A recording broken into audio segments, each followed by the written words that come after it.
Hello, Internet! It's This is Fanfiction Contempt Theater 9002. Episode 96. Tonight's gonna be a night, alright. It is gonna be a night. Alright, so let me just turn this timer off here.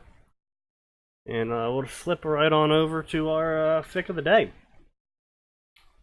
We're just gonna pound out garbage after garbage tonight. It's gonna be garbage, yeah, cool. endless I garbage. gotta go make sure dinner doesn't burn, so Yep, you I'll start just with your start vamping. drinking. Is Mighty Morgoth new? Mighty Morgoth. No, I don't think he is. Okay, I think well, it's just new been a to me while. probably. Okay, yeah, Hello, I Morgoth. will be back in just a few minutes. Alright, what's this? Nope, need more.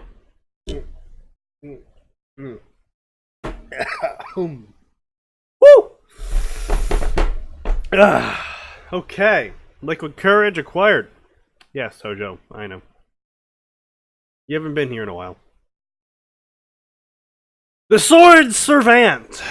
A Fate Stay Night High School DxD crossover. These are always good. By Sean period 17 Frost. I always wondered when I would meet someone like Gilgamesh in this world. I mean, with gods and goddesses, along with angels and demons, one of them would certainly be egotistic to the extreme. Really, I shouldn't have goaded the multiverse, because if my E-rank luck is anything to go by, then the multiverse will rewrite reality itself to answer my challenge. Author's note: I don't own the works I cover here.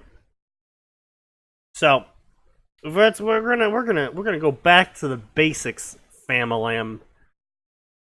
I want to talk about the summary. So the summary here is already absolutely not hooking me in the slightest.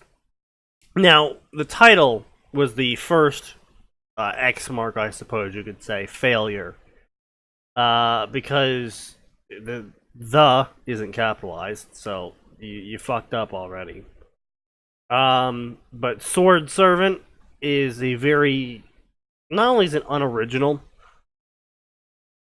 I'm sure if I type Sword Servant into Google, I would get another 1,000 fics named that as well. It's like, it goes beyond unoriginal to like the most generic name you could possibly have for a Fate Stay Night fic.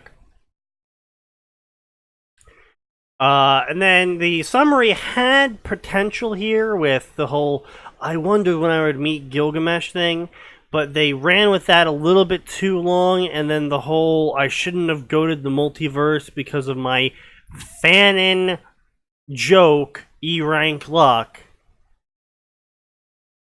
That's a fanon joke. I mean, which again, I guess it could appeal to fans, but it doesn't say good things to me about where you're taking this story. That's just me. And then the author's note in the summary. You are wasting a limited space. It's like making a tweet, and then in the middle of the tweet just being like, author's note. These comments are my own. It's like, yeah, I picked up on that. Yeah, I don't know why you're wasting tweet space to tell me that your opinion is your opinion. Cool. But, 10 chapters at 1,300 favorites. Only 37,000 words. So that's about 3,000 words per chapter. At the update rate of once per month is fairly pathetic, all things considered. While I understand that some people, don't have too much time to write, or et cetera, I'm one of those fucking people, But the times that I do actually sit down and write, 9K word chapters, easy mode. I'm not throwing shade, but I'm throwing shade. But anyway, so let us get into the absolute garbage narrative that we can all see and we've been looking at and trying to ignore. He was finally dead, no punctuation. He sacrificed his own life to save thousands of people.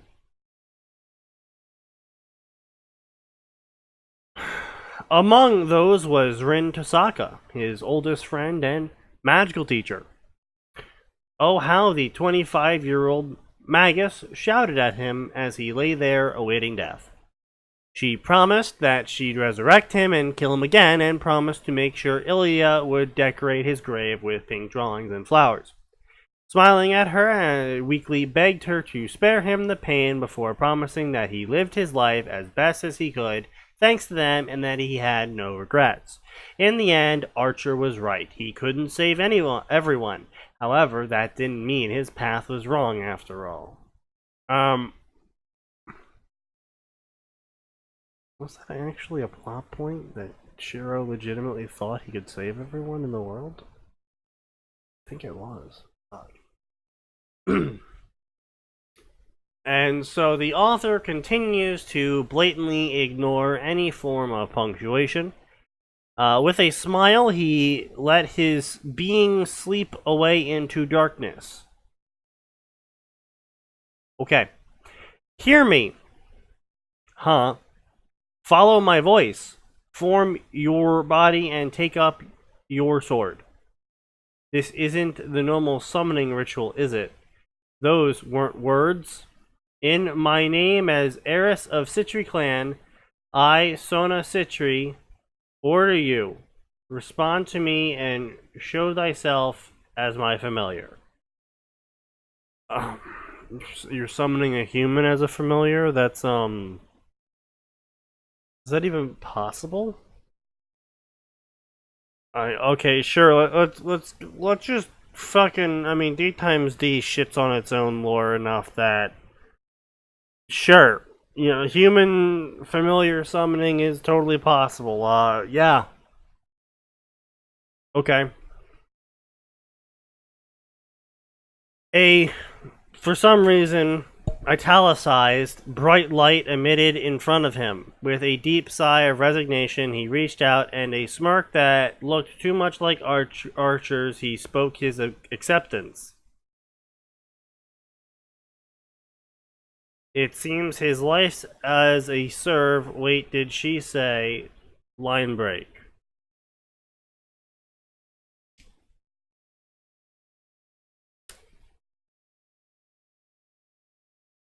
I suppose insert laugh track. As soon as everything stopped and I could feel my body once more, my senses automatically detected that I was in a first-person view now. Multiple beings around me quickly reinforcing my body, I waited for the smoke that surrounded me to fade away. However, as my analysis finished, I noticed that I was younger! Exclamation point! My mind turned for a moment before it stopped. Because of Zeltrech's pranks, I was not above this experience, though I'm quite sure I just died and was summoned. I decided to just wing this. As the smoke faded, the first person I saw was bespectacled teenager with a bob cut and violet eyes, and she was looking at me with calculating look, added with confusion and wonderment. Added with confusion. She definitely wasn't human, I can say that at least, as there are others behind her. However, that was as much as I can say about them.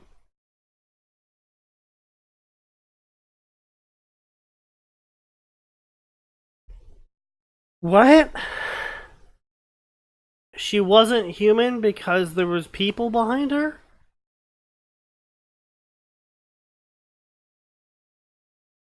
What? I awaited the information that was said to enter a servant's mind shortly after summoning. However, after a few seconds of waiting, I figured out I was waiting for nothing. Damn me and my E-rank luck.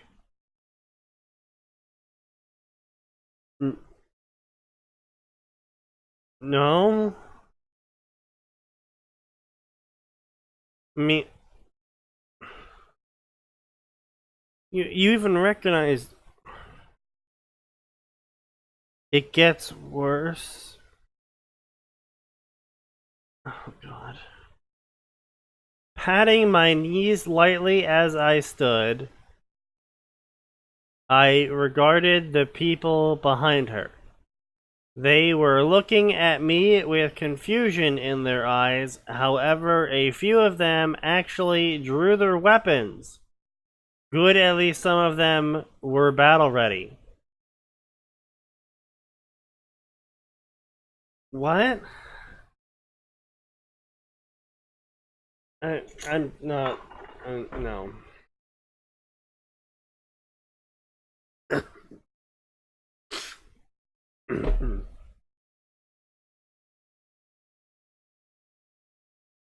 Standing straight, I looked at her directly. You mean Sona Citra? You looked at Sona Citra directly, not her, the mysterious her.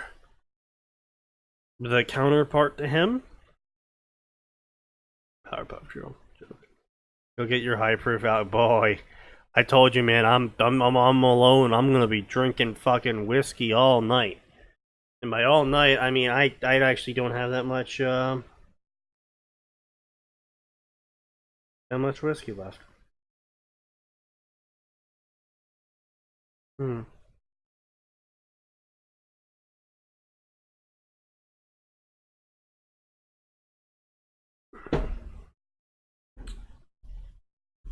Should have prepared.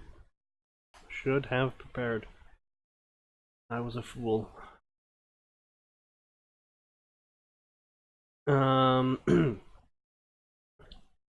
It was silent for a moment. Period. Lowercase c. Clearly still confused. However, with the wheels in her mind turning, she answered me, "Yes, my name is Sona Citra Harris of the Citra Clan. What is your name?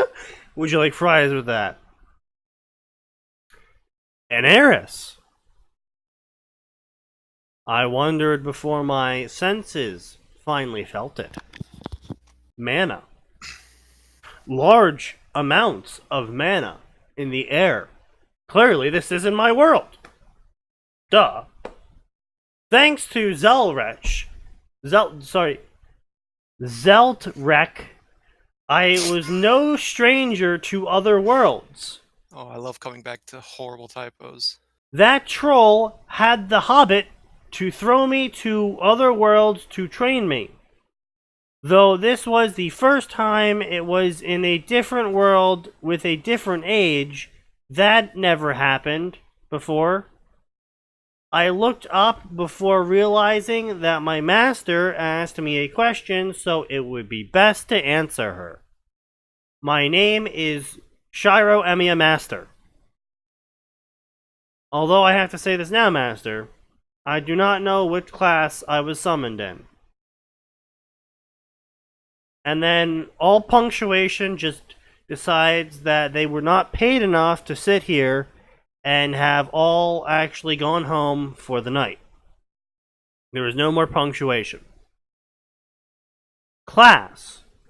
A blonde young man with gray eyes asked. I eyed him before eyeing Master. Her eyes were conveying same question. The young man, however, it seemed she had a bit more idea than young man had. Okay. May we sit down, Master, I said, pointing to the two sofas facing each other. I believe it would be a long explanation. I sat on one of the sofas whilst my master and her friends grouped up on the other side. Clearly, I wasn't trusted. The girl with the naginata, Subi Shunma, the weapons owner, made it very clear. Clearly, this situation is a first for both of us, Master. There is no denying it based on the group's actions. What actions? You haven't told us any actions yet. You're just saying they're performing actions. Are we just supposed to invent the circus troupe in the background? Yes, now if you'd be so kind to explain the situation to us, Mr. Emiya, who exactly are you? What do you mean by class and summoning? She said neutrally. Shiro, please, master. I will try to explain things as best as I could. You see, master, I am servant. I figured it would be best to start there at any least. As any at least. It would be better to start there as any at least. What? I'm not sure. I'm like, there are like 4 sayings they might be mixing up, but I'm not sure. Man, this is like shooting cats in a barrel.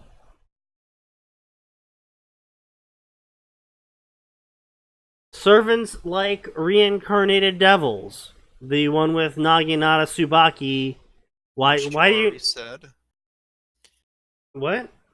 I didn't that say. They already named the girl with Naginata. Yeah, I'm also not really sure when he got the name of this person either, though. Like, it was just randomly like, oh yeah, oh by the way, guys, her name's Tsubaki, even though this is from a first-person perspective, and no one... Oh, maybe he got it from reading her weapon. But, you know... It'd been nice if there was a thing of, like, after a quick trace, I got the name blah blah. Yeah, we didn't get that. It was just like, boom, her name is here now. Tsubaki asked, wait, devils? Question mark, ellipses? Devils, master, I asked, the face my epitome of look of confusion? I hate you. You know how to pronounce that word. I hate you. My master held her nose in her finger for a moment before shaking her head. So she just grabbed her nose and then shook her head? No, she enabled no clip. She didn't even grab her nose. I'm sorry. She held her nose. You know, she's like this. Like, oh, yes, I have a nose still. In a single finger. I guess you could do that, but that's weird. Oh god, that's actually pretty painful. Trying to hold your nose with your single finger. What kind of fucking look? I am so glad I don't have my camera on right now, because holy shit, this looks like the most retarded thing in existence. Oh. Alright then. Devils, man. I think it would be best if we two were explain everything first before you would.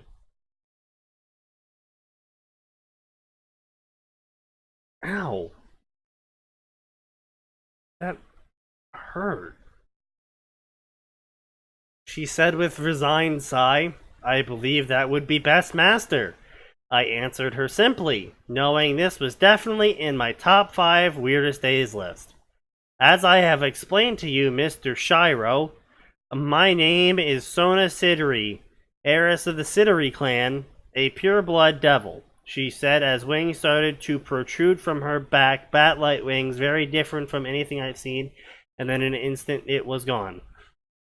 And so my master and her peerage proceeded to introduce themselves and explain to me how the age of gods in this world had yet to disappear and how all mythological beings were still alive here, how reincarnated devils came to be and what exactly they are, and all the other various information that the author was too disinterested to actually write down and have a sensible conversation back and forth between Shiro being introduced to this world with his preconceived opinions of a different world, and Sona Sidori, a logical individual trying to explain to this new person what's going on.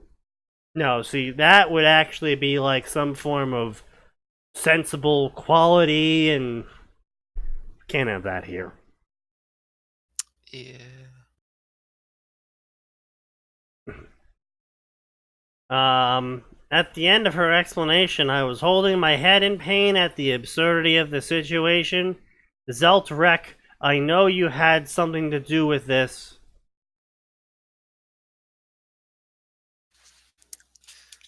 Okay, that's the So, second time.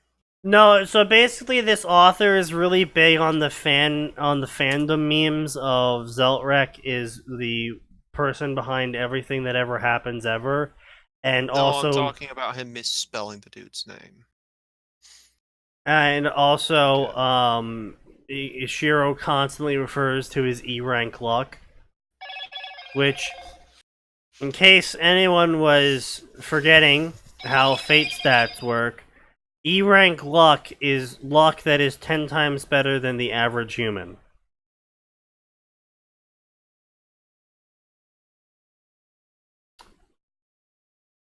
Curse my E rank luck, even though I'm more Oh my lucky god. than literally everyone around me. Actually, luck seems to be the one stat that just sort of breaks the rules in Fate for some reason. Oh, well, okay. Well, I say that, but it's also gotta you also have to remember that, oh well, technically this is E-Rank Lunk for a hero is kind of shit. Oh no, it's absolutely shit. If the person you're fighting has B rank luck, which is the luck of what a hundred, no, So 10,000 hang on, I've got to pull up that is 40 times. for Like value is okay, E-Rank Lunk is value 10, B rank is 40. yeah.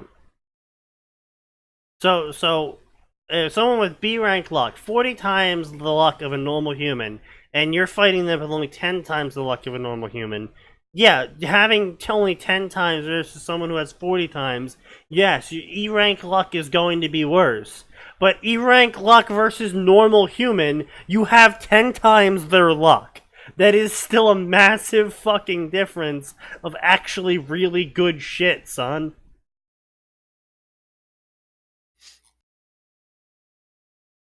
I mean, I guess, but it's because of E-Rank Luck that Ku dies in I think every single route of Fate. I mean, yes, Also, again though, he's fighting people that have way higher actually, luck than that. does he have the lowest luck in that war? Yeah. Yeah, he does.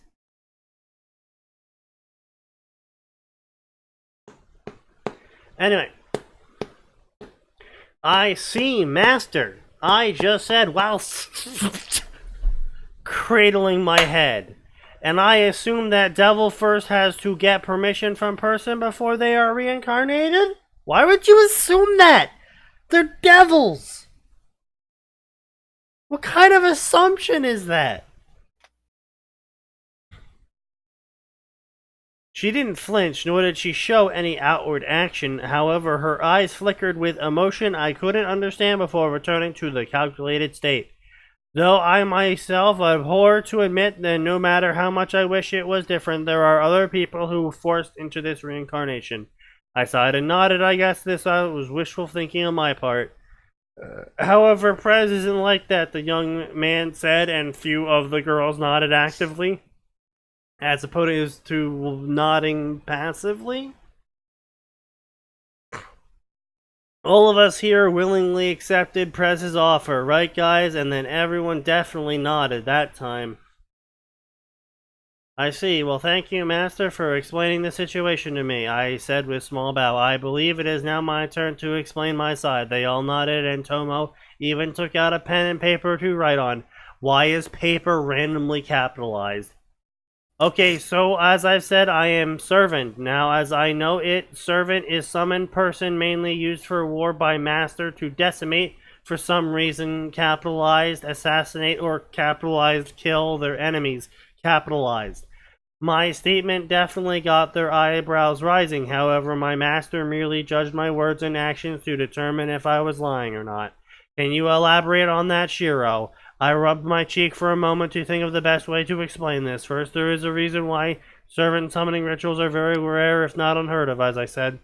My master nodded whilst crossing her hands over her chest. Yes, there are no references of any of those in the books I've read. Nodding my head, I spoke. That's because the humans are harder to control than familiars. At the confused look, some of them continued. First off, I am going to have to cover things that may have different meanings to you or may go over things you already know. Please understand, I am not belittling you, merely trying to explain what I know, I said, moving my hands a bit to the emphasize. I said, moving my hands a bit to emphasize. Was he jacking off now? What? How is he moving his hands? Is he giving the jazz hands? How is he emphasizing this statement, author?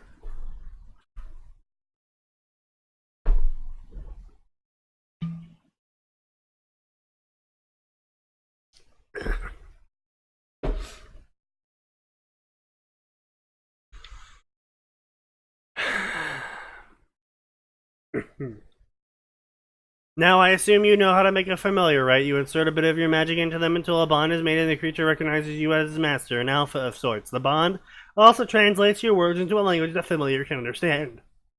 My master nodded in understanding, though it was clear that not all of them got it. I decided to continue. We can always return later. The only thing important is that my master understood it. Now coming the servant summoning rituals. When a person is summoned, a few things must first be overcome. The main problem is the amount of magic needed to summon them. Because they carry a larger amount of magic and magic potential within them, my master guessed. I shrugged a bit before nodding a bit. Stab you. And partly also because human beings have larger mental capabilities than animals. I'm gonna actually X the doubt on that one.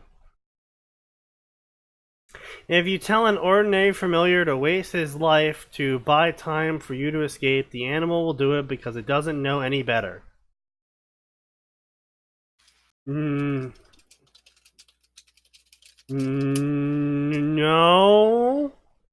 No, all animals have self-preservation instincts. It's why they're alive.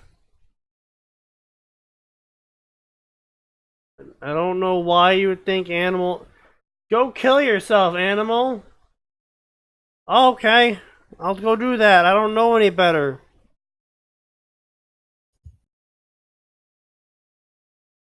No, animals are pretty aware of how not to kill themselves. I mean, sometimes they can be dumb, obviously, because they have a limited intelligence capacity and they have a limited range of understanding of things, and sometimes they can do, from our perspective, stupid decisions, but from the animal's perspective, might have been a completely reasonable decision based on previous actions they have taken.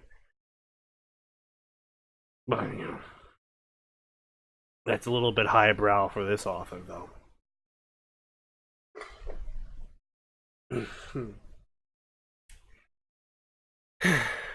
At this, I placed a small smirk. Appeared on my face. Uh-huh. That's a sentence.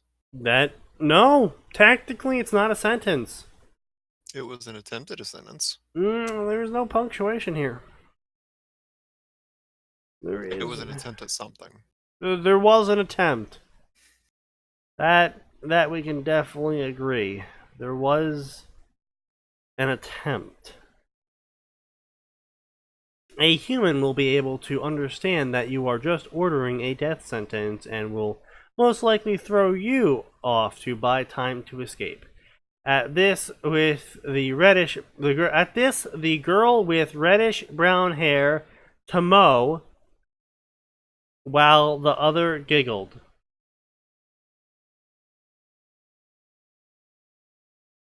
At this, the girl with reddish brown hair to mow, while the other giggled.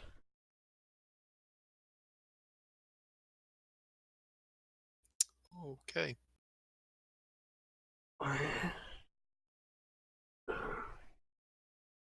What? Well, everyone but my master, though she had small smile playing on her lips. I see, so that's why they don't summon humans, my master asked? Not completely. The other one is magic resistance a person has.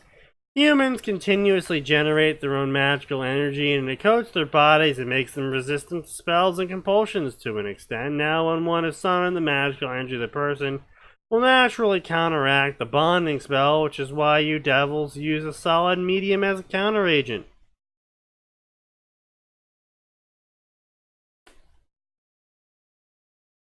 I said, and Sona's eyes widened.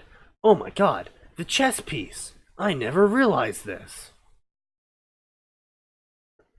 Now, even though servants make crappy familiars, that's their only limitation. Servants, when they obey you, are pretty damn useful, especially in battles. I said before pouring myself a cup of tea. My throat was starting to itch from all this talking. What do you mean by battles? Saji asked.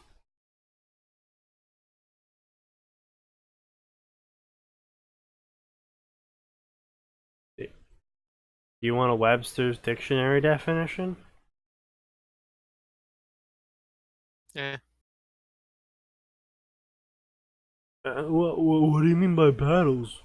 Well, considering the fact that he previously just stated that servants are human familiars that are summoned specifically to murder and assassinate your rivals, battles is a mildly self-defining word in this instance.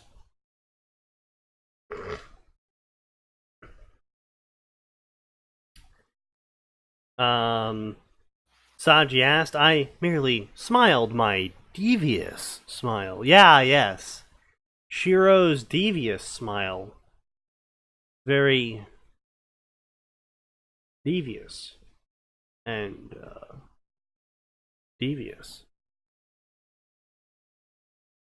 Very devious. It is. Is this a Fate DXD fic? Yes. Yes, it is. Remember when I told you I do not have class summoned under? I asked, and they all nodded. Well, usually summoned humans have a class to be summoned under. A class that person excels in. I mean, I stopped for a moment. With all the pains you get just to summon a person, are you really willing to summon someone useless? At this, my master's eyes widened and my smile grew.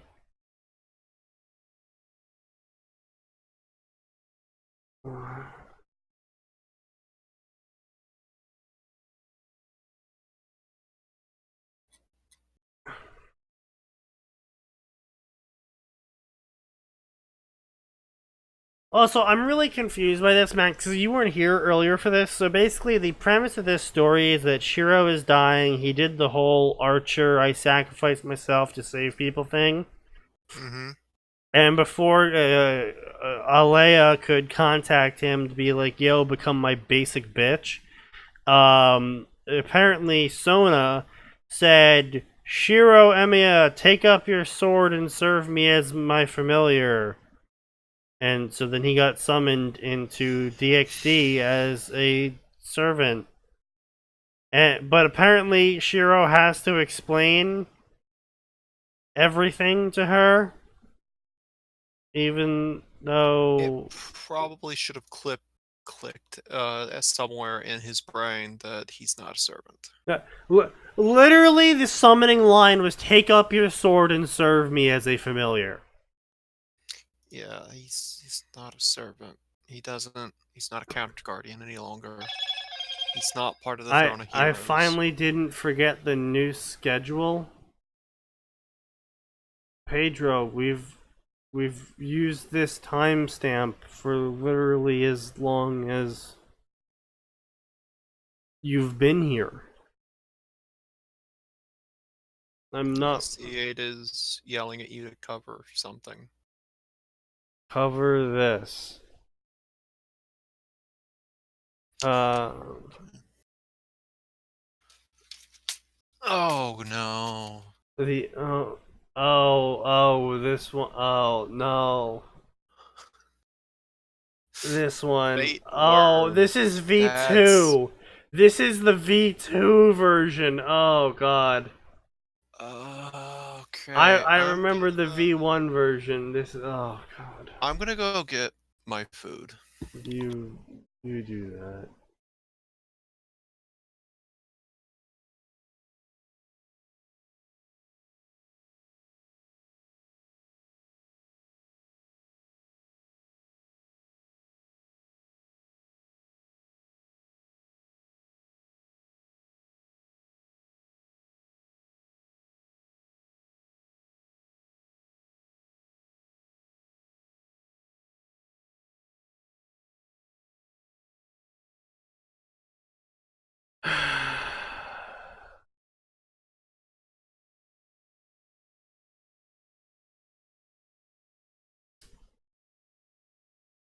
Right.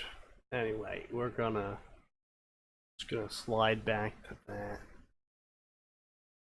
Everything is 1 hour late. The summer time zone change. Oh well, that's your problem.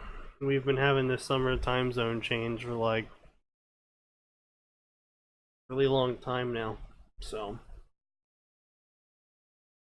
anyway, so big thunkery occurred and Sona had a revelation of some sort. Apparently. Yes, when you summon someone, you want the best of the best close range fighter, the best support, the wisest advisor. You want someone who can aid you, someone with the skills. I said as they understood, however, it was my master who spoke, which is for some reason fucking capitalized and the master isn't. So what are the classes and how do you fit in them? She asked, her voice slightly strained. It was clear, though, she was still skeptical about me. She's willing to give me the benefit of the doubt. Okay, listen, you literally summoned him specifically from a ritual, and you're like, oh man, I don't know if I believe this person I specifically summoned with a ritual, naming him. I don't know if I can trust them. You know, that would be like, I don't know even what that would be like. I can't come up with shit. It's just like fucking what? There are 7 standard classes a servant can fall under: Saber, Archer, Lancer, Caster, Rider, Berserker, and Assassin. The Saber is one who fights with swords. An Archer is one who uses projectiles. A Lancer uses a spear. A Caster is a mage. A Rider uses things they ride on. A Berserker is strong.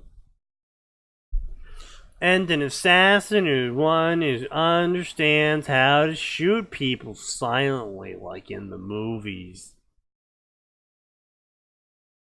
I explained whilst taking another sip of tea. I suck as a berserker, however, which is also for some reason capitalized. I make an adequate rider and an assassin. I'm better as a lancer, but I fit best as a saber or an archer. Now, sorry, as a what is caster, that's really how you, depending on how you look at it.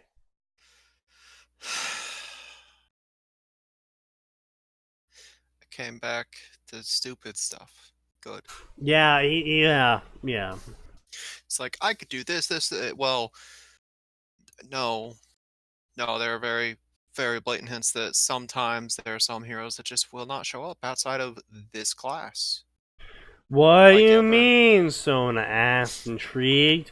Well, though I know magic, I'm afraid that most of not all my magic is all for myself and my fighting style. A, Shiro wouldn't call it magic. B, it's not called magic. Magic is magic. You're using magecraft. Massively different things. Holy shit, why are you even writing in the Fate section at all?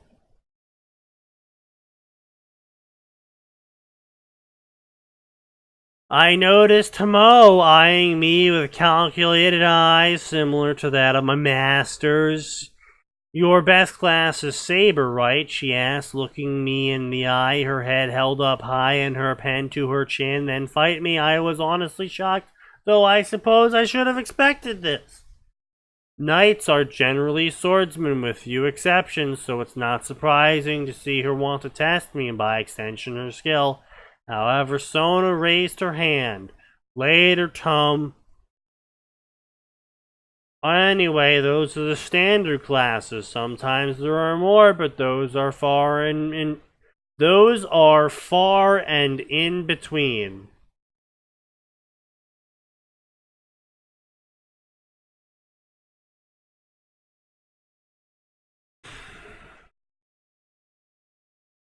Max, I don't know what I hate more. I don't know if I hate the fact that they're absolutely butchering sayings and yet still trying to use them. Or that one story you were talking about where the author just made up sayings. Made sayings up and was using them completely Yeah, incorrectly. I don't know which I hate more right now.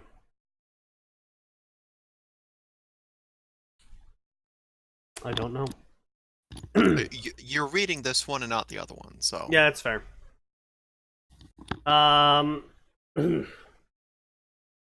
For a moment, I entertained the notion of not telling her about the command seals, but decided otherwise. Well, she clearly didn't have any, and thus there was no need to tell her. I decided it would be better to talk about this as well. there's no reason to. There's no reason to tell her, and she doesn't have any, and it'll probably never come up, but I felt the need to tell her anyway. But she doesn't need to know. Yes, but I felt the need to tell her anyway. But it has no bearing on your relationship with this young lady. But I should tell her anyway. But what if she decides to try and get them then? But I should tell her And orders anyway. mass murder. It could happen. Now, when summoning a servant, there are usually two things prepared: command seals and a catalyst. What are those things? One of them asked. However, my eyes were closed, so I didn't see who it was. Why? When did you close your eyes? Why did you close your eyes? What? The command seals is a mark that shows that one is a master. However, the command seals' true purpose is to allow the master 3 absolute commands to the servant. Absolute commands, my master asked. Absolute commands, I nodded. For some reason this is capitalized.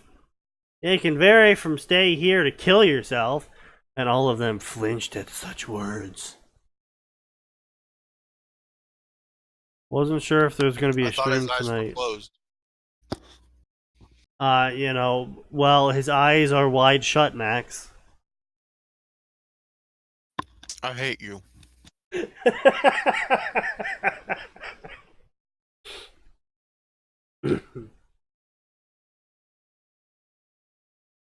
And Arn, you are correct. That is why this stream is occurring.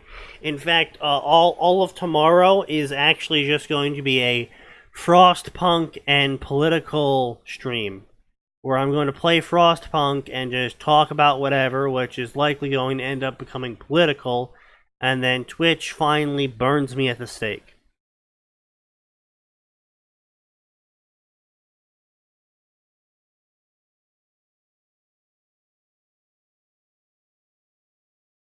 Anyway, however, the command seal's effects aren't limited to that.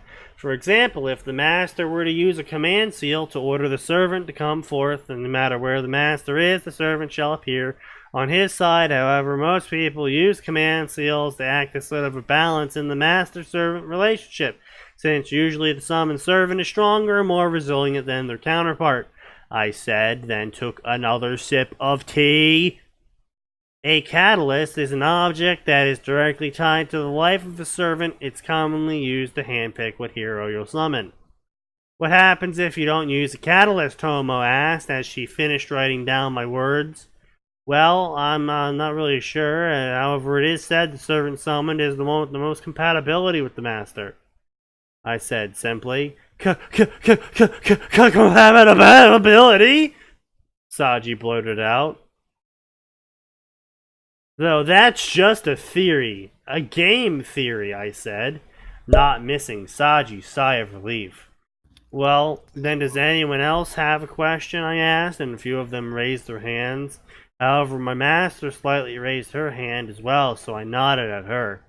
If I wasn't doing a servant summoning ritual, then why was I able to summon you? I believe you have an idea about that, correct? Ah, so she did catch my expression earlier. I smirked more at the bit of a thought of a small thought passed through my mind before shaking it off. Yes, I do have a theory about that. You see, I had just died, I said before everyone's disbelieving sounds stopped me short.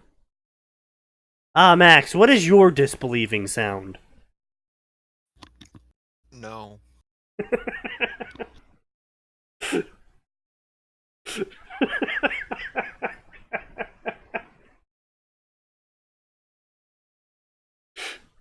Alright, fair enough. Fair enough. So when a cat with a wand in his mouth comes up to you and says you are the chosen one here to save the entire world from the zombie plague, and then a tank bursts through your wall, you just look at that and go, No. no. Fair enough. I respect that. No. Not dealing with this. I'm not I have shrunk student enough. loans. I don't have time for this. I can't die yet. I have student loans to pay.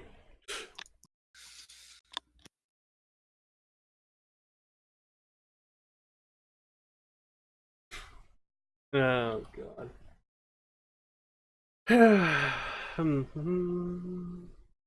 Even Tsubaki joined in. What? Why is that an even Tsubaki joined in?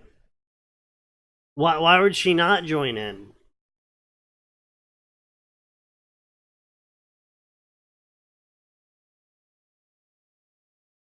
That's like... It's like, the guy ran in and stabbed the baby. Even the doctor gasped. It's like... What? As opposed to clapping? I find it weird that apparently he already has a perfect understanding of Tsubaki specifically. Yeah, I don't know. Yeah, No I guess. no one else. I mean, maybe it's because she has the weapon out and therefore can understand her completely because she always uses the weapon constantly, giving her a great understanding of his character. But, you know, that would require the author actually, like, I don't know, thinking about that and telling us about that. But just...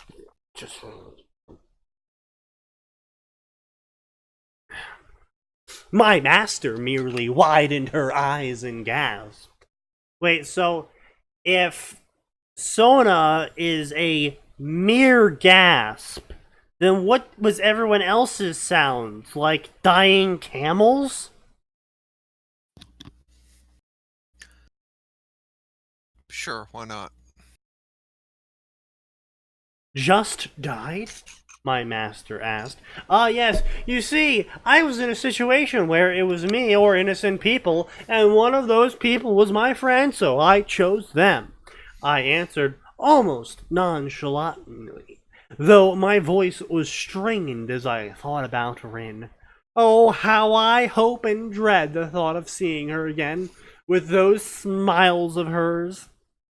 As I was lost in thought about my best friend's icy smile of, "You're so stupid, there isn't a word for you anymore," I didn't notice the room had gotten quiet. Only when I snapped my thoughts back to reality that I did. Only when I snapped... Wait, oh, you... Okay, so it's referencing earlier in the paragraph when you said your character didn't notice what was happening. Okay.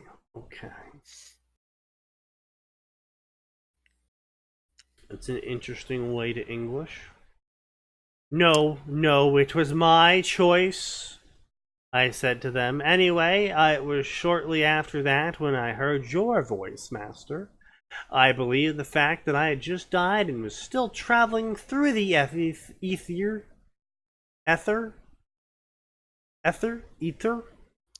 Ether? Yeah. made it possible for you to summon me, Master. That is the dumbest fucking theory I've ever heard, I said to her. She nodded along while pondering about it. Any more questions? I asked, and this time it was silent before Tomo finally asked. Where is that fight? She said playfully with a smile. My master merely sighed before she nodded. The girl was clearly the mood handler of the group. Ah, yes, because Shiro is very in tune with handling moods and can instantly spot who that is. Flawless.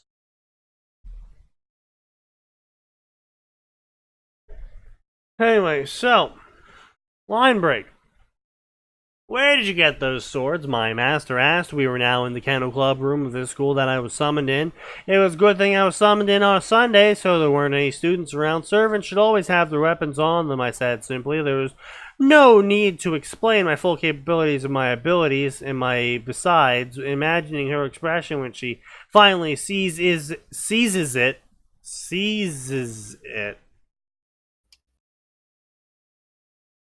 Sound it out. No, Max, I'm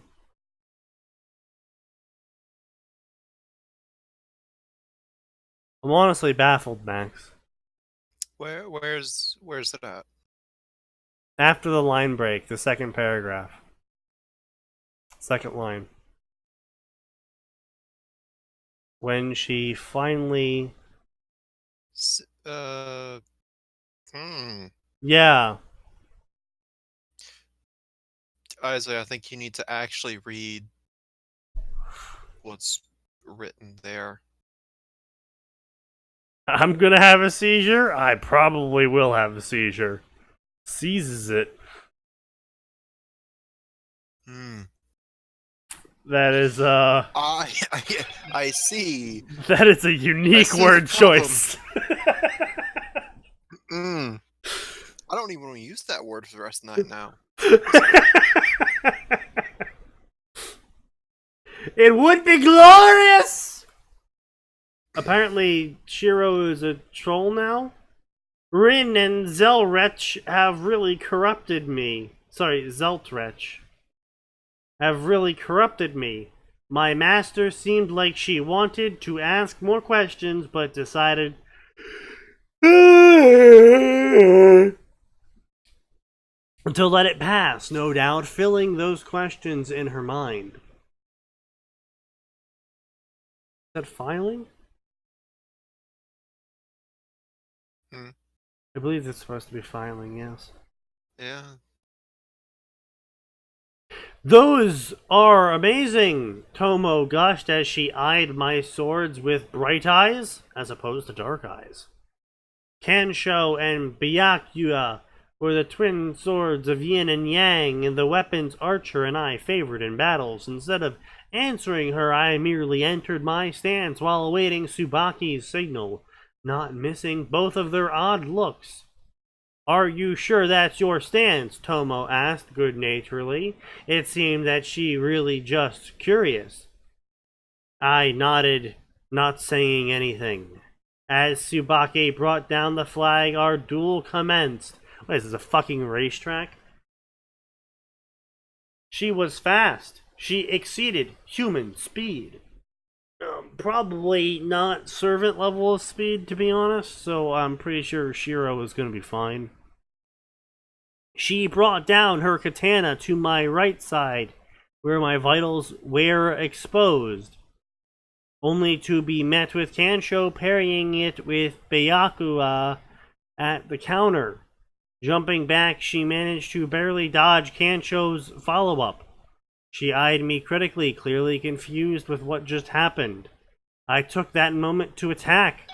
Reinforcing my body, I matched her speed as I rushed to her, then brought Bakua up to her right shoulder. With a swing, she blocked my strike, then dodged the black falchion's thrust at her stomach.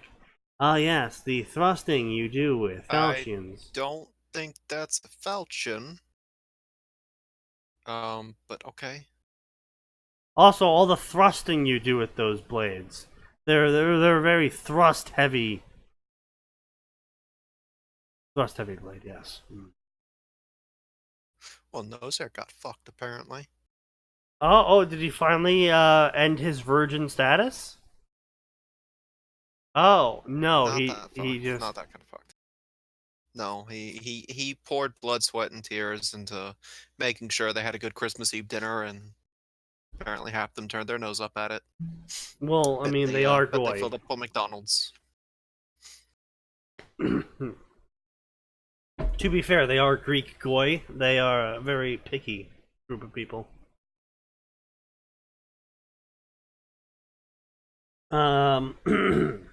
Anyway, let's see. She pushed forth, speeding up and moving as methodically as possible. I don't think that's the word you're looking for, author. Dodging her blade, I countered with a right slash, which she dodged, followed by right slash, causing her to duck, followed by right slash, causing her to bring her sword up to my unguarded chest. However, just before she did, Bakuya connected with it and parried it away. I've seen what she can do. It's time to finish this. I moved my feet a bit, creating an opening I knew she would take, and she did so. So her blades connected with the white one before I brought the black one just an inch before touching her neck. She stopped and looked at me with shocked eyes. Breathing hard, she pouted as she moved away. Damn it, you're a cheater, she shouted as she stomped back to her friends. I smiled. I've been called many things, but a cheater is definitely a first. Wow, Megger lost, said Saji in awe. Not my fault. He's a damn cheater, she said indignantly before crossing her arms. I smiled a bit. She reminded me of Ilya whenever I beat her at games, though she would call me an idiot who doesn't know he's supposed to lose, rather than a cheater. That was very reckless fighting style, Emiya-san, Tsubaki said from as she neared me.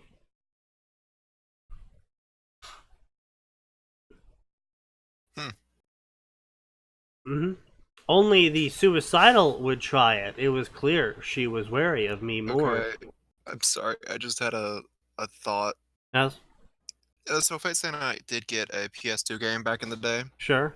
Fighting game. It's actually a really solid fighter. Yeah, I remember. I would have laughed my ass off if Archer's entire fighting style, every button was just a different type of parry, and he didn't have combos. They should have done that. You just had to get good at knowing what your opponent was going to throw out. That would have been hilarious. They should have done that, yeah. Like, he has supers, but nothing else. No proper combos. All parries. Indeed. He has all parries, and he can do his arias.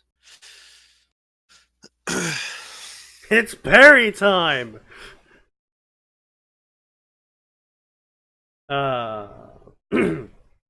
Would that make Archer the ultimate character in Dark Souls, Max?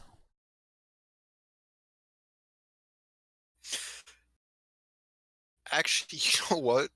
Archer Emil would be would probably be a little bit busted in Dark Souls, because he's a master with that style by that point. Mm-hmm. Now, if you really wanted to fuck with it, you'd knock the game mechanics over that also are just like just a swipe of your hand just bats these 20-pound clubs away from you like they're paper. He'd be very confused. It is said that a swordman's style reflects on his own's personality. I guess she's a believer of that. Not that it isn't true, mind you. Period. What? My master, on the other hand, was looking at me with narrowed eyes. So the author thinks Shiro is legit suicidal instead of just an idiot. I mean,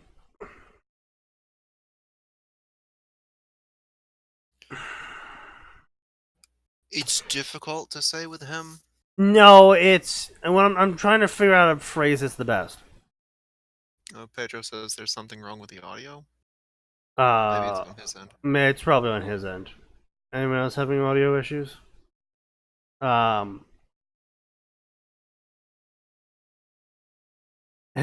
Each parry is tied to a line of the aria, so you have to activate Ubu for his super and using each parry in the proper order.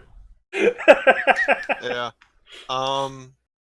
Although that was how you did Unlimited Blade Works in the game, was you had to get off all 6 arias in the match. Y'all got loud. No, that's just me, dude. Sneaky just gets loud. Anyway, as I was saying, what was I saying? Oh no, Shiro isn't suicidal because the problem with Shiro is that his life is not a factor in any of his decisions. So he's less suicidal and more lacking self-worth because he doesn't calculate himself in any of his actions. If that makes any sense.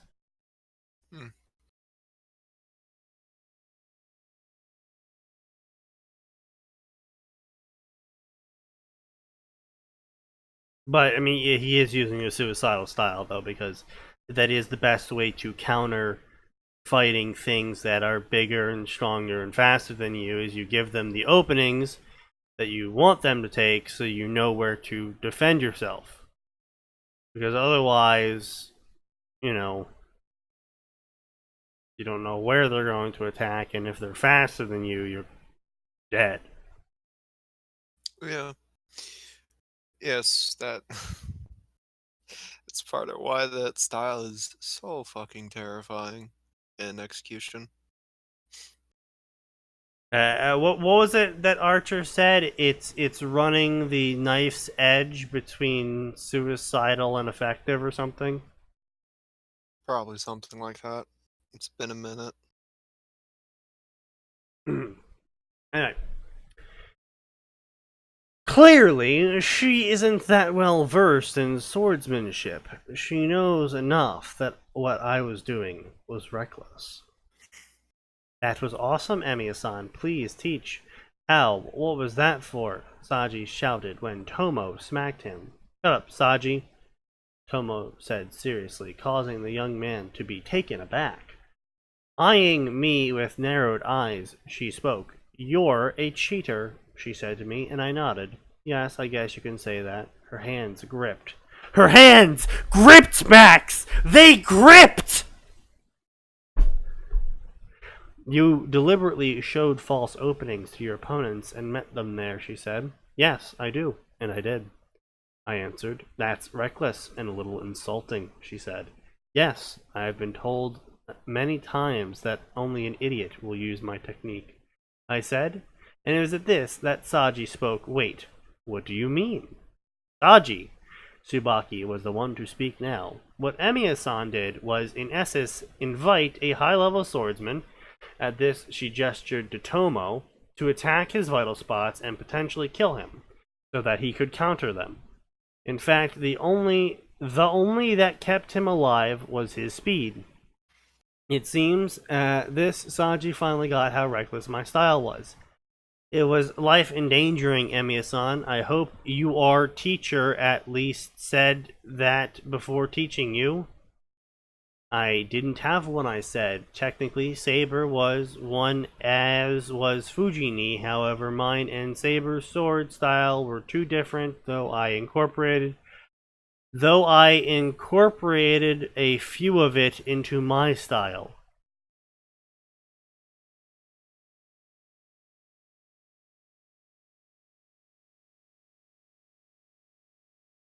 What?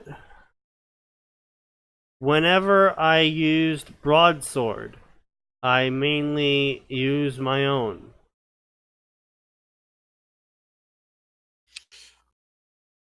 We don't ever see him using a What? broadsword because single style, proper length swords just throw him off.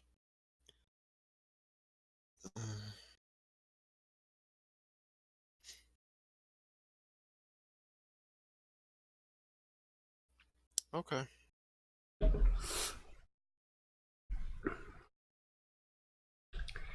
Cultivated through battles with heroes and warriors alike, it was the only thing I could say was truly my own. Well, in Archer at least. You know, normally when I hear silence from a Twitch stream, there's an issue on my end. When it comes to fanfiction theater, silence is just Sneaky shorting out and needing another drink. You know what? You're right. He was doing fine until you had to point it out, SG. Okay. I see, my master finally said. And I assume that even if I forbid you, if I forbid form using that sword style, you would still use it. She asked, and I shook my head. This sword style is one I created through my battles against stronger opponents. I guess it can be described as a way for the weak to fight the strong. I answered, scratching my cheek. That was usually how it was described. However, rest assured, Master, that this wasn't what caused my death, I said. However, she waved it off. No, that wasn't why I was forbidding you, and besides, even I can see you were holding back, she said, and I let out a small smirk. Yeah, Shiro is smirking a lot. I don't remember any smirking from Shiro. Archer smirked a shit ton. Shiro was too good of a kid. Yeah, pretty much.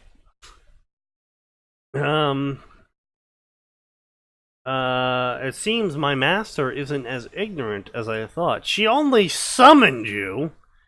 I think she would know when you're holding back.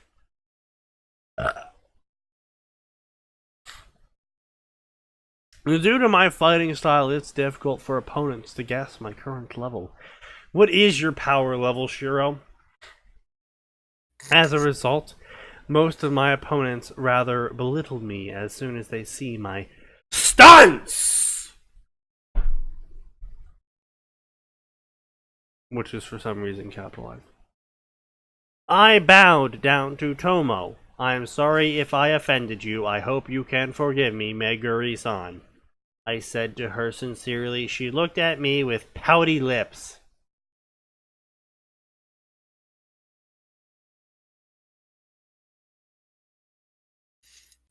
Before nodding.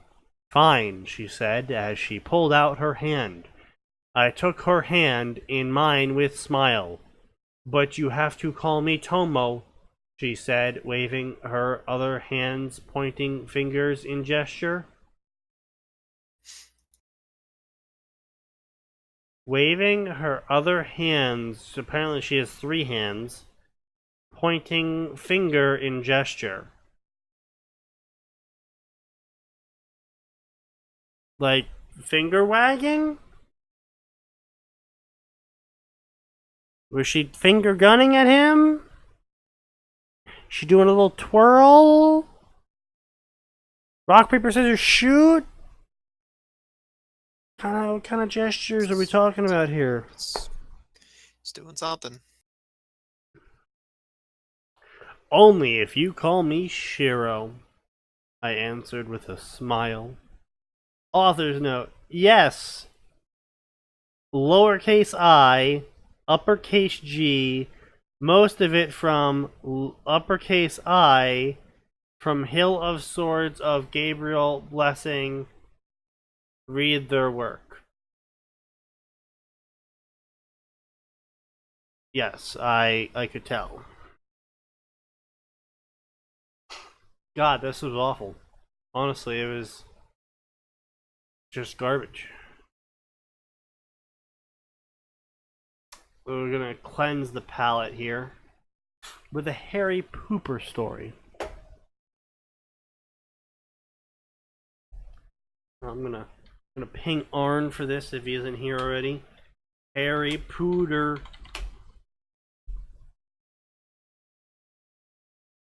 The shadows soul. A pure Harry Potter story. Oh no. He was abandoned at a young age, and the world, believing him dead. You gonna link this story? I suppose I should, yes.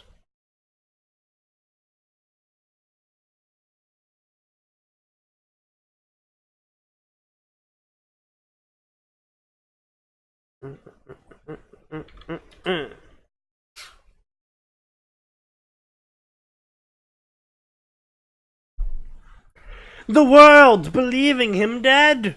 They were wrong. Death Eaters believed untouchable are dying. Who is this assassin? Will he join Dumbledore, or will he take the war into his own hands? This will not be your typical, powerful, political Harry Potter. What, is he going to deny the Holocaust happened?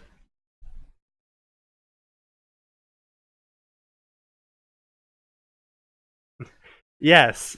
Have you not noticed that ever since this freaking podcast started, so the past 3 years, my fanfiction folder has been called Fanfiction Fur Day.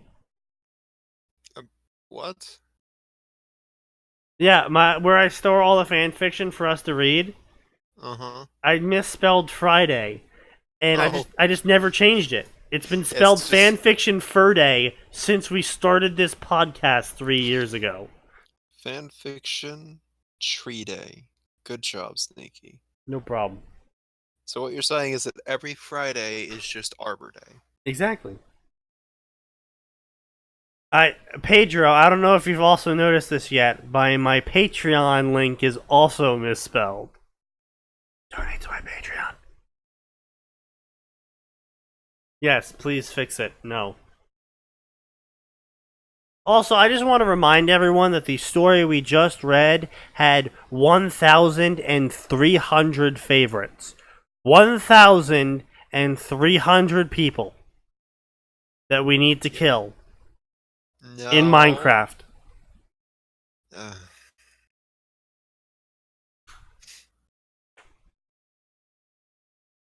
We need to break into their houses and plant bombs. Okay. In Counter-Strike. You need to calm down.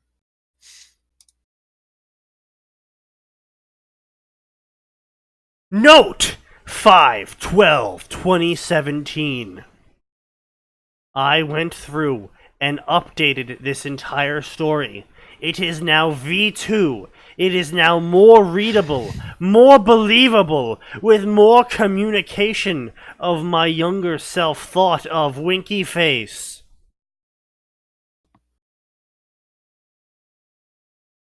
The major changes start at chapter 7.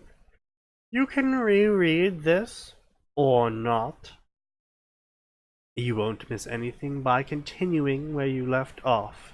But it would be neat if people went back and read this once more to see the improvements of quality writing.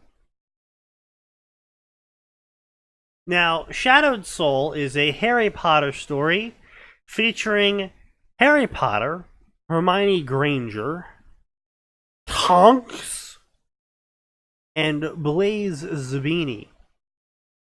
Now, I do actually have some mild amusement in that Blaze Zabini, despite being 1% of the population, his mother is responsible for about 50% of the murders that occur in the book. Okay then.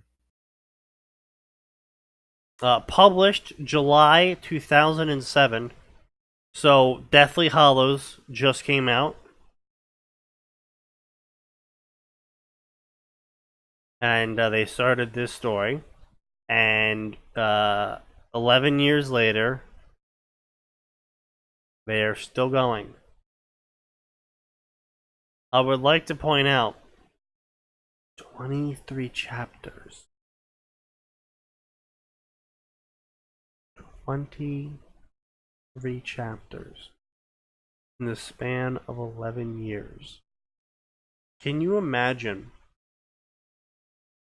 getting 2 chapters a year of only 5,000 words for a story?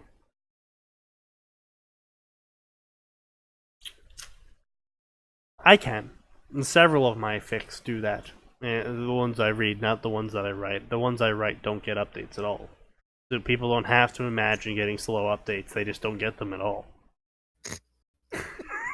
Your personal stories are all just deleted.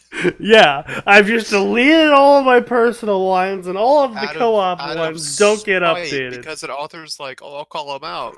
Okay, they're deleted. Now do your thing. Author has blocked you. Okay.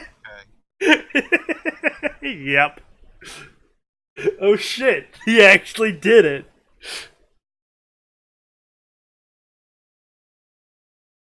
Yep. So anyway, this is Shadowed Soul V2, now more learned author edition. Chapter 1. Meeting a Shadow. A cool summer wind whipped through the darkened apartment in a London suburb, alighting on the simple furnishings of the living space. The wind continued through the rooms, gently caressing the skin of the apartment's owner. He sat cross-legged and no, it's one of these fanfiction authors. And perfectly still on the floor of this empty room, his body relaxed, his eyes closed. The night breeze tousled the youth's long black hair, held at the nape of his neck by a simple black elastic. It Okay, I'm gonna get some more food. Okay. It teases the bare skin of his back and chest, its night icy fingers receiving no reaction for their work. The gust dies as the young man remains still, the only movement the constant rise and fall of his chest. He sat in deep contemplation, in meditation to prepare himself for the difficult task ahead. This centered him. His magic crackled softly around him in silver and blue lines of power. He loved these missions, the adrenaline rush that came with them. He was good, damn good at this. He was the Shadow. The room brightened as his power flashed more and more violently around him. He picked up an intricate dagger from beside him on the floor. Eyes still closed, he pricked his finger, allowing a few drops of blood to fall onto the blade. The room blazed as though it were lit with 100 torches, a tornado of light and power. The youth held the bloodied dagger between his palms, making sure the blood connected each hand to the blade. The energy crackled and attacked the dagger, swirling violently around it again and again before being sucked into the steel right at the point where his blood lay. The room fell into darkness. It was over. Startling emerald eyes suddenly opened, their light almost glowing in the blackness. He lowered the dagger and slowly stood, sheathing it in its place in his mid-calf-high dragon-skin boots. Kai, as he called himself, took a deep breath and proceeded to weeb as hard as one could possibly weeb with his katana. Wards were his specialty. He could make or break the best of them. He would close his eyes and the mind and magic could soar over the boundaries, studying, linking, and winding them. His mentor, Christian the Core, has said that he had never seen anyone do such a thing before. But Kai the Weeb closed his eyes again. Christian the Whore was his family. The only person he had ever loved. Of course, Christian the Whore wasn't Kai the Weeb's real family. His family was long dead. Christian the Whore was as well, a mere 11 months ago. Christian the Whore had taken Kai the Weeb and went. He was only 8 years old. He had been living on the streets, abandoned to the cold winter. His guardians had beat him constantly, using him as an excuse for everything wrong in their lives until they finally threw him into a trash can. Christian the Whore found him curled up between 2 garbage cans in an alley in the middle of the night. He fed him, warmed him, and from then on taught him everything he knew. Christian the Whore was a wilder, semicolon. He learned magic. Why do you keep adding that? Because what did I miss? they're spelling it like it's a street prostitute name instead of like Christian, a proper British name. Or Christine. Yeah, Could be either or. it's still a street prostitute name. Or, white trash name. So basically a street prostitute.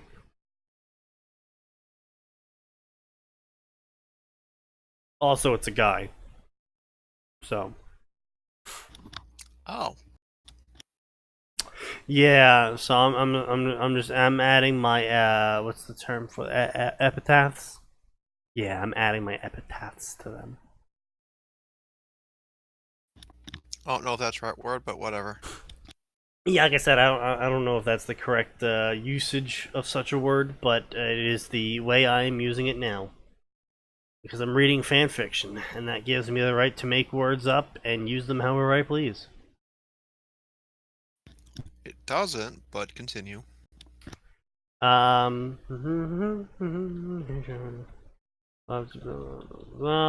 He used his magic without a wand or other controlling device. He simply tapped into his raw power. Some wizards were meant for this style, floundering under the normal methods. Kai the Weeb was one of them. Christian the Whore spent the next 3 years teaching him magic the way he wanted to teach him, regardless of ministry regulations. As a muggle-born wilder, Christian the Whore had a few legal career choices. When growing up, he decided to join a guild of assassins. Ah, yes. Just went down to the local recruiting hall and signed up for the guild. Truly, Britain is very capitalistic. If they just have the Assassin's Guild, sitting there out in the open. Anyway, just go in and sign up for it. Very enterprising of them. Yes. When Kai the Weeb was old enough, Christian the Whore presented Kai the Weeb with the choice to follow him as an apprentice. As a child, devoid of emotion, Kai the Weeb was well suited for the trade. He had trained hard for 9 years to become what he was today. He was a master, and so was given the code name Shadow. A name never granted to anyone ever before. Christian the Whore had shown him many sides of the world. The good, the bad, but most of all, Christian the Whore had shown him the love of a brother. Knowing he could never replace a parent for Kai the Weeb, Christian the Whore took Kai the Weeb under his wing as a little brother and showed him the power of loyalty and friendship and magic. The teen wanted to go kill people. That is the key part there. He showed him the power of friendship and magic and how to use it to murder people. That's a interesting take on it, I suppose. So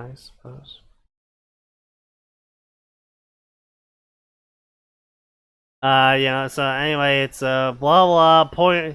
He poured himself a glass of water, and then the British ministry was gonna meet with him. And you see, they were meeting with him because they were putting a hit out on Voldemort. The British Ministry of Magic was putting a hit on Voldemort. And yeah. And Kai the Weeb just didn't pay attention to politics at all. He didn't care about politics. Politics did not concern him as an assassin for hire. However, a lot of the Death Eaters were untouchable, and the Ministry also put hits on them. And his target tonight was Lucius Malfoy.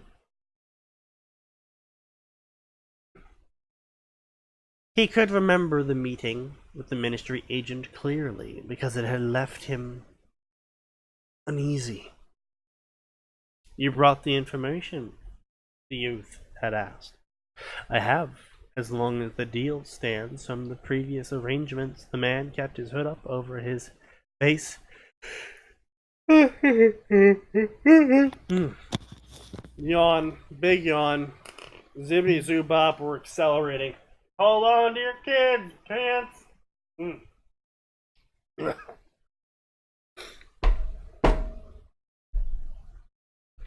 So blah blah blah.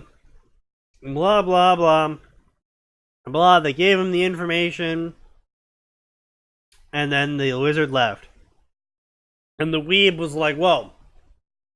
A guy giving me information on how to kill someone and then just leaving? That's totally suspicious.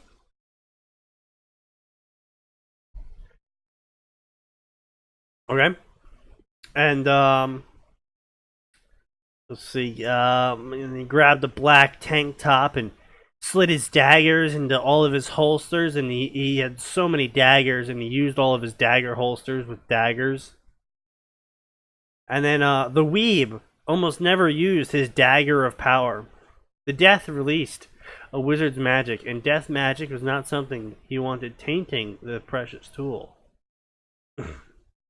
He clipped shrunken vials to his right pocket, potions of healing and energizing.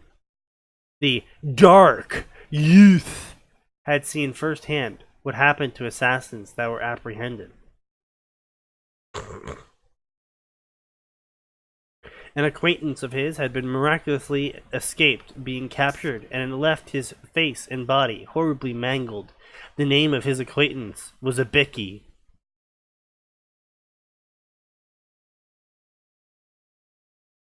Might as well get this over with. Nothing. It's going. Yeah. The author is certainly churning out words. See, this is one of those things where, like, the writing is actually good enough in this. It's like, you should not be wasting your time in fan fiction. You should probably be writing your own original work. Well, I mean, not only that, like, honestly, I'm not even interested in this story at all. It's just so fucking boring. It's like, it's obvious that it's Harry Potter. Because the summary just blatantly gives it away. Like, the story is listed as suspense. Like, we're not supposed to know that this is Harry Potter, but it's blatantly Harry Potter.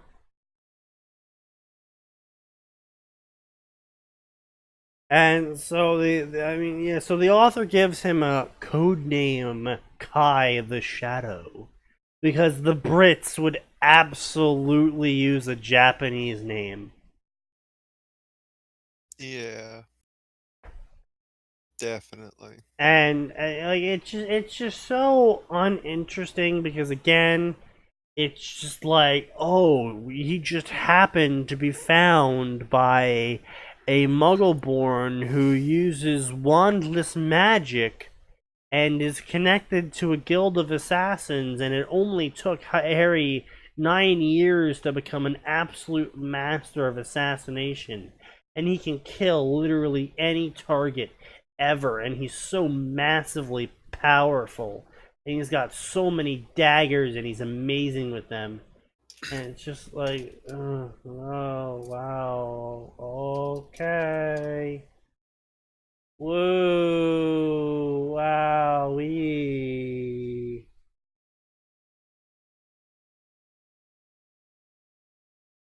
You know.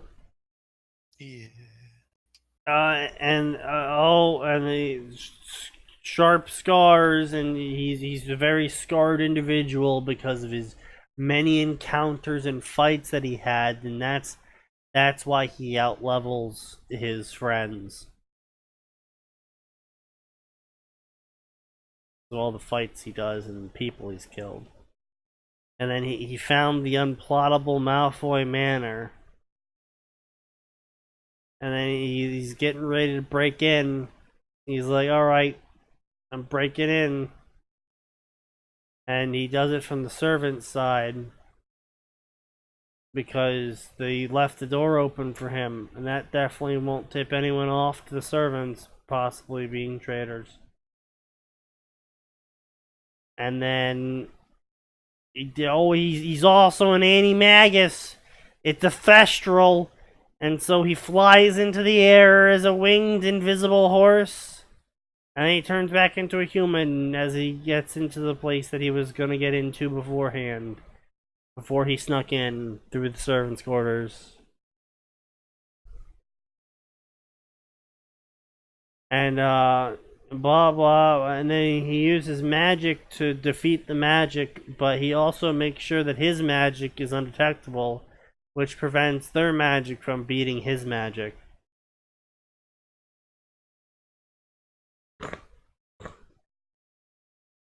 And just as he was about to do the whole villain, I'm gonna stab you in the bed scene, and he was doing it in slow mo and shit. All the lights turned on and buzzers started ringing, and he realized that there was no one in the bed the whole time. And then he saw the Malfoy heir appear in front of him, and Malfoy was like, "Don't move, Daddy's got you under arrest." And by under arrest, I mean they just blatantly threaten. Yeah, so if you drop your sword, we could kill you and dispose of your body. And if you do drop your sword, we're gonna kill you and dispose of your body anyway.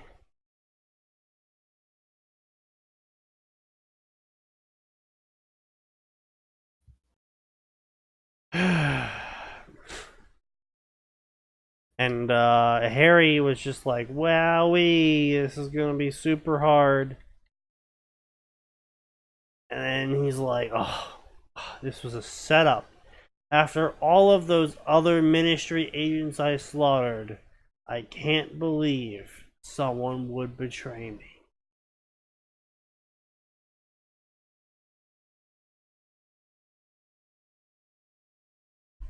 And I can't take it anymore. I'm leaving. And then, Malfoy proved to be a talented swordsman as he matched Harry in an evenly matched battle of sword versus sword.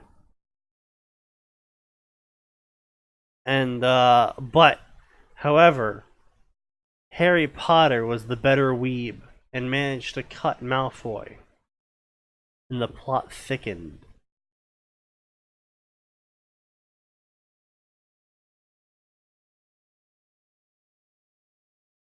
Crucio came from behind him, and he just lol stepped away from the spell.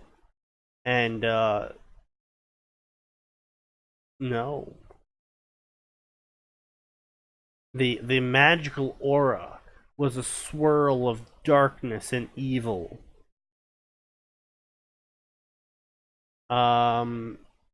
He tried to free himself from the wards, but they were like a brick wall over his freedom. I won't let you escape, young one. Ah, this must clearly be Voldemort, Harry said, sighing. And then he laughed out loud because of how easy this whole thing was. And then Harry's like, ha, joke's on you, buddy. I didn't Kakaku and whatever. I don't know. He planned all of this. And then he did like some Matrix shit where he dodged spells and stuff before he could even cast the dodge stuff. Yep. And good old fight scenes. Then Voldemort bitch slapped him and was like, yo, I'm just better than you. So give up. And of course, we should go to food. Go get some food. I'm hungry and this story is boring. And they're like, yield, assassin. You should join me and we'll rule the ministry together. And Harry was like, fuck. I should fight him to the death. And then Voldemort was like, alright, yeah, sure, you can try and fight us to the death. Men, do a C60 and turn around. And all the men did a C60 and turned around, which means they all cast Crucio on themselves. I'm just kidding, I wish that's what happened. No, instead they all cast Crucio in a giant firing line with massive overlapping kill zones all hitting each other. Alright. Now, no mere human could dodge 20 simultaneous Crucios from every different direction. And unfortunately for Harry Potter, he was in fact a human. So he dodged as many as he could, but 7 of them hit him, and he was in agonizing pain. And he realized now he could never escape. And then Harry Potter vanished from reality forever. Because we stopped reading this story and just pretended it stopped existing. Because that's the end of the chapter. Oh, good. Yup. That was a good, solid story. And you know what? We're gonna finish off the night with some Ruby. Ruby. Oh boy. Called John Arc of the Drunk Bastard. Which obviously is a clear sign of completely quality writing. Now, it has 21 chapters and only a mere 400 favorites. Which tells us a lot. I don't know what it tells us, but it definitely tells us things.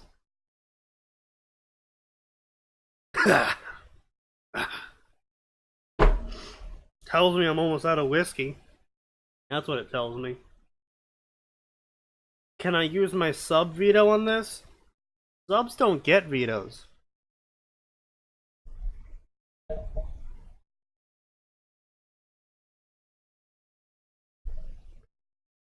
This is a humor friendship story. Hey guys, something new again. This might be a one-shot, but if you guys like it enough, I can make it a small series. Small series, he says. 21 chapters later.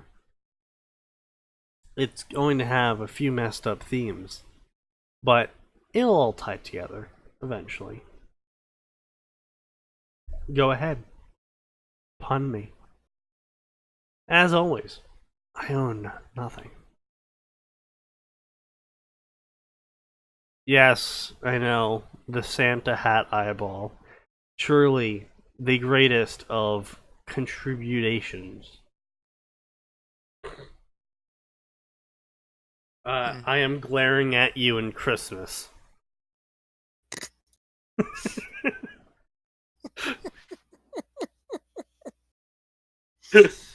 Okay. Hey there, guys. Who am I? Oh, wait, I never got to read the summary because I kept drinking. Hey there, I can see the title caught your interest. The name speaks for itself. This story is about John if he were drunk. It's got swearing, so if you're not cool with swearing, that's fine and all, but you shouldn't read this story. Other than that, it's mostly forced comedy. Sorry, I meant focused comedy. I hope you enjoy. It is rated M for repetitive swearing, suggestive themes, and probably more stuff. I shall now play to you the song of my people.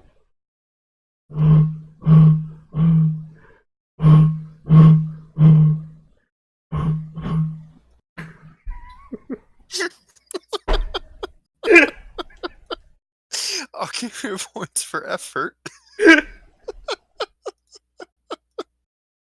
Sorry. Let me try that again.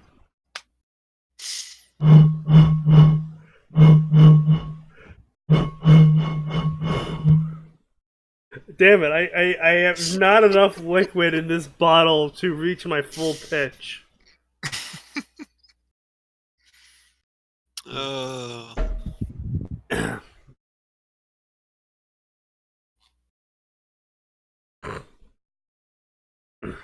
Hey there, guys. Who am I again? Oh, that's right. I'm John Ark. Nice to meet you all. Meta jokes. Insert laugh track. You know what? I should actually find a laugh track and like have it keybound so so I can just play the laugh track whenever the author wants people to laugh at whatever joke he made.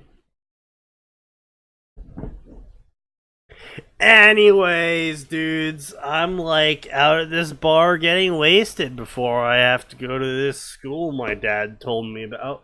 Oh, I still have tea left and I totally forgot about it and it's cold as shit now. Good job. Yeah, it's cold. Come on, Andros, you know blinks are blocked.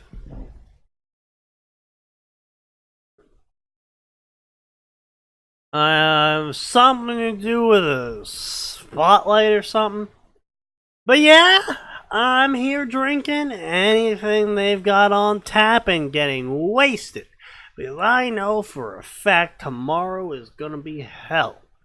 Now, how do I know?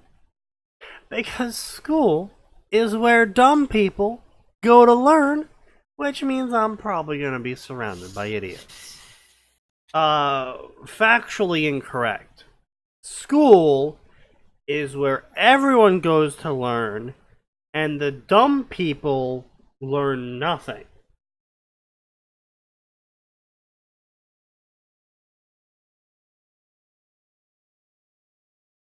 Or you can be like me, where you go for the rainbow.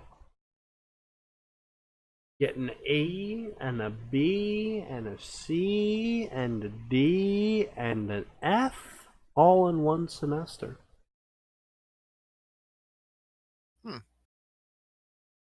I was quite impressed with myself. My parents were less so. But fuck my parents, because they're a bunch of guilty cunts.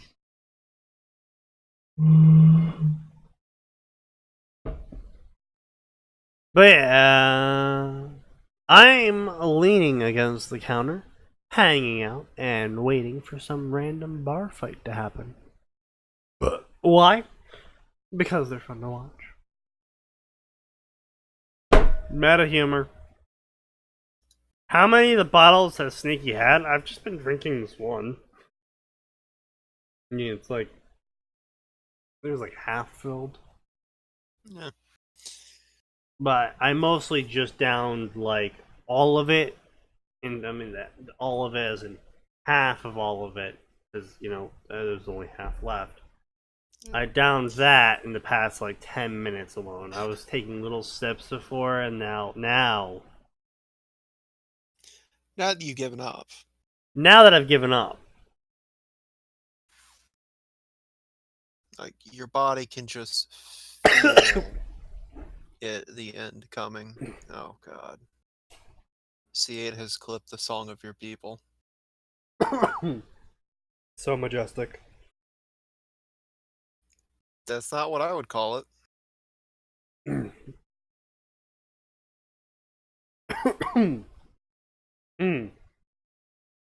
Okay. Wow, that burns.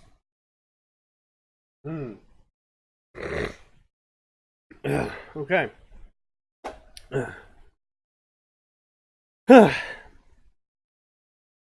Then I see a really hot blonde girl walk through the door.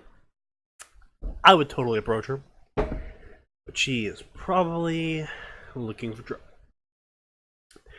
I see her start talking to my pal Junior about something, but then she does the unthinkable. Okay, a good angle in this.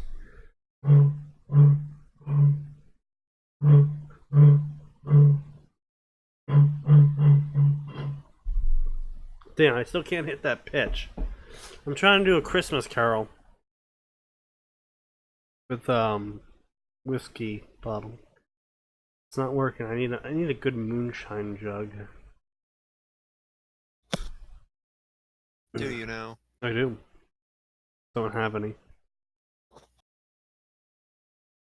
She grabs him by his nutcrackers, I suppose you could call this, and starts talking about how she needs info.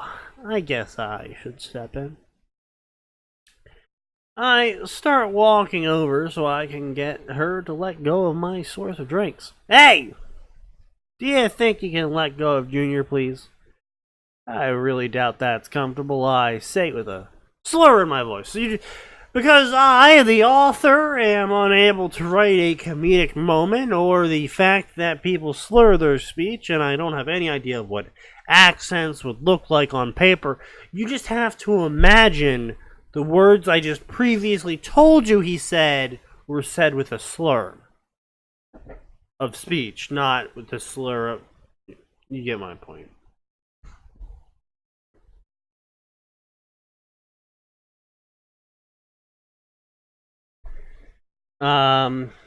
This guy owes me some information. If he doesn't tell me what I want to know, some stuff might happen to his future, if you catch my drift. The blonde chick says, is her hair naturally long? Now, I will give the author credit. They clearly are a drunk themselves, Because they know exactly the things drunks pay attention to. Like, not the fact that this bitch has fucking shotguns on her arms, but wow, her hair is long. It's important. Well, he is my source of drinks, so I'll ask you nicely. Let go of my bartender or you're gonna lose an arm. I say. I'm not fucking around today. She seems to have gauntlets. Is that a threat, she says? Yeah, it is.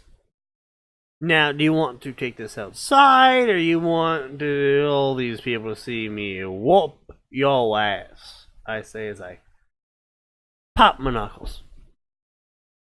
Let's take this outside, she says with a determined face as if she wasn't trying to crush Junior's dick a minute ago. I would have bought her a drink.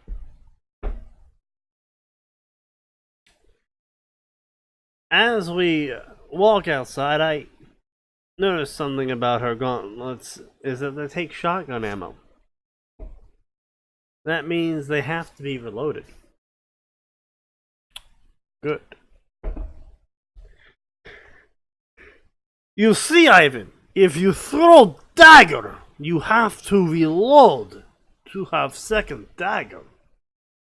But if you do not throw dagger, you'll never have to reload sword.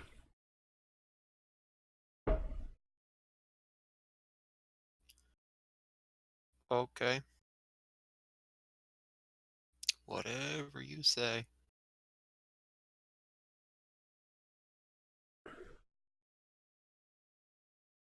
Wait, Birdie isn't a high school student? Fuck. Birdie, you look young. And I mean that in a insulting way, not in a complimentary way. What the fuck? I've never heard someone backpedal. That's like, by the way, wait, hang on, just so we don't get misunderstood here. That was a fuck you. I wasn't giving you a compliment. Not a good one. I was giving you a fuck you. Well, yeah, you gotta be clear here, because telling a woman she looks young is usually a compliment. Can't have compliments from you. No, no, no. Birdie looks like she's 15, and I just wanted to be clear that I was not hitting on a theoretical 15-year-old. I was telling her she looked like a child in an insulting manner.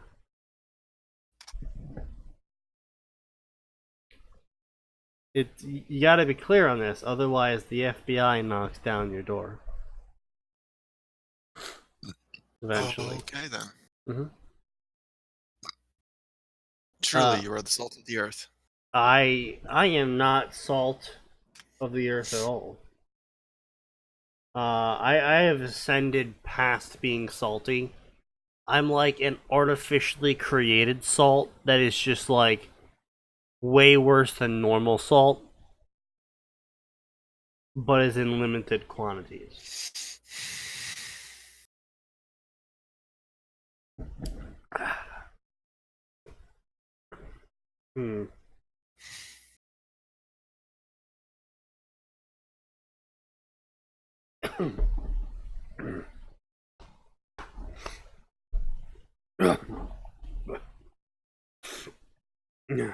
Okay, well, I am out of whiskey.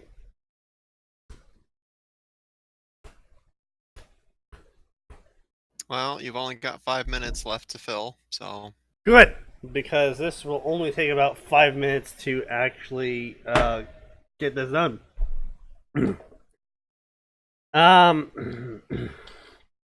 Once we're on the sidewalk, we stare each other down, ready to tear each other apart. You can keep your gauntlets on if you want. You won't be needing them after I'm done. I say. She fucked with my drinking supply. I won't let her get away with it.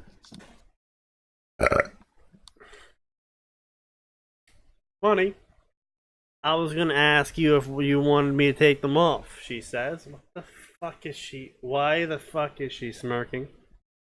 She rushes me in, throws a large series of punches, and I dodge most of them, except the last one.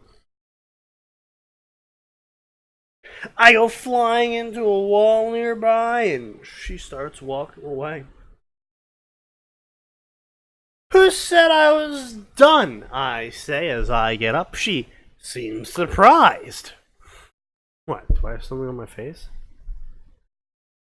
I rush towards her with nothing but my bare fists and throw a few punches. Nothing that will keep her occupied for too long, but she dodges a few, but I still get my hits in. Now she's starting to use her gauntlets from a distance, and she's using her ammo. Good. All according to Kikaku. She's firing her shotguns at me. In close range. Where I can't possibly dodge them. Haha! All according to plan.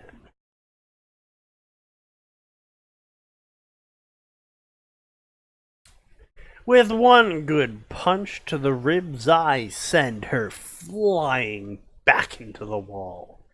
She gets back up and starts shooting again, and then I hear that magical noise. Click. Click. She's out of ammo. She starts to reload by throwing 2 rolls up into the air of shotgun shells, but she throws her arms up to catch them. With that, I see opportunity. I rush her and grab her arms and sweep her legs out from beneath her. Now I have her arms behind her and her laying on the ground. Now, are you done? Because I have a drink to get back to. Unfortunately, I personally do not. That could improve my night a lot if I bought more vodka. I have not. I heard her grunt. Twitch is just giving me these channel points in droves. Well, use them. Start using them. Now, are you done? Because I have a drink. I hear her grunt. I guess I have to give her some. I guess I have to give her some. Okay, it's some incentive. I thought it said insensitive, and I'm just like, what? Yes, insensitive. Incentive. You know, I hear Aura doesn't fix dislocated arms very well. It would be a shame if a lady such as yourself dislocated her arm. Don't you think? Alright, fine, you win. Let me up. Doesn't sound too happy. Yeah, wonder why. What will stop you from going back in and messing with my drinks? I mean, messing with the club, I say. You have my word as a huntress in training. Now let me up, you drunken bastard. The blonde girl says. You're a huntress in training? What's your name, Blondie? I say as I help her up. Kinda weird to say Blondie when I myself am a blonde. Jorp says any more vodka and this whole system's gonna crash. That is false. I will need at least a bottle of vodka before I start crashing. Yeah, his alcohol tolerance kind of just shot up over the last 3 years.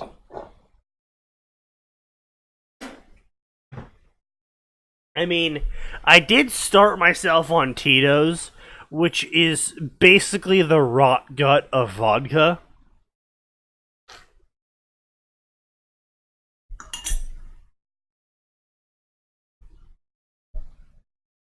Like, now that I've had other vodkas, I mean, obviously, Smirnoff is just fucking garbage. It's not even like good rot gut. It's like the bad rot gut that you're like, wow.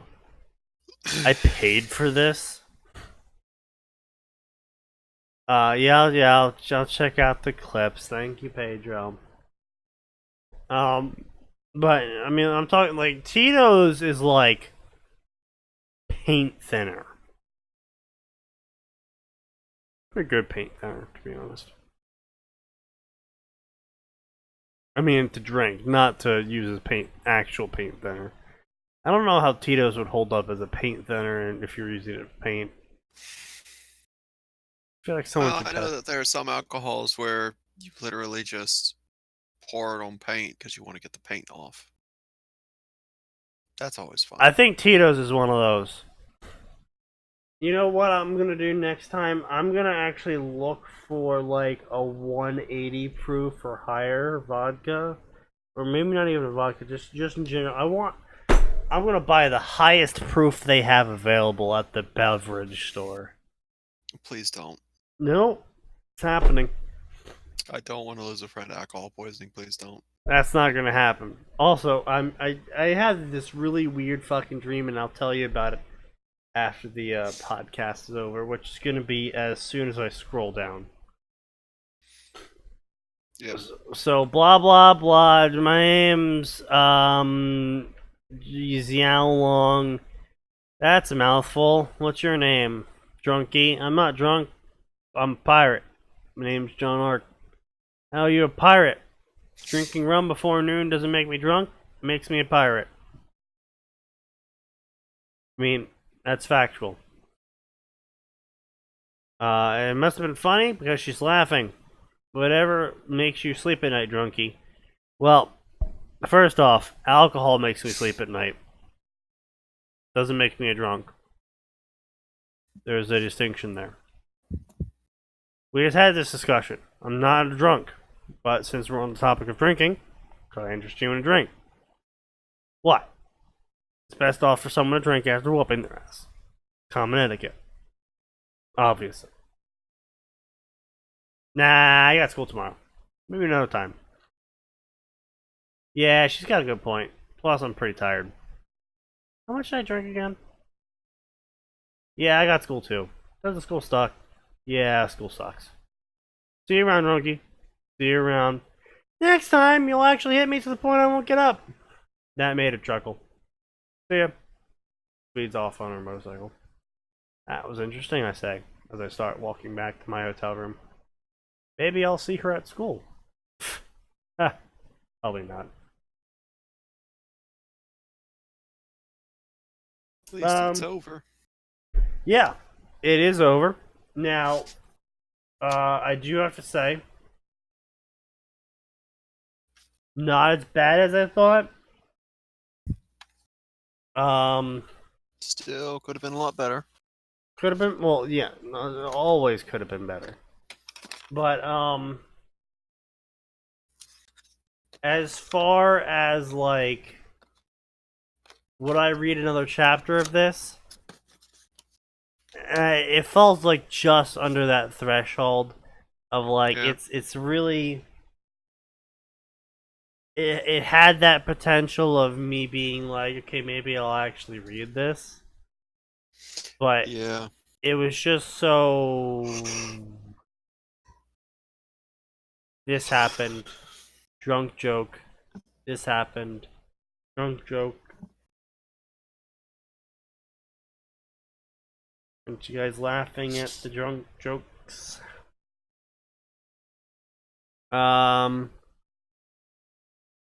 Anyway. It is that time of the day. Night. Period. Where I say goodbye.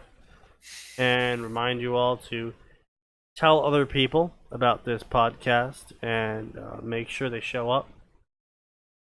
Even if you have to hold them at gunpoint in Call of Duty.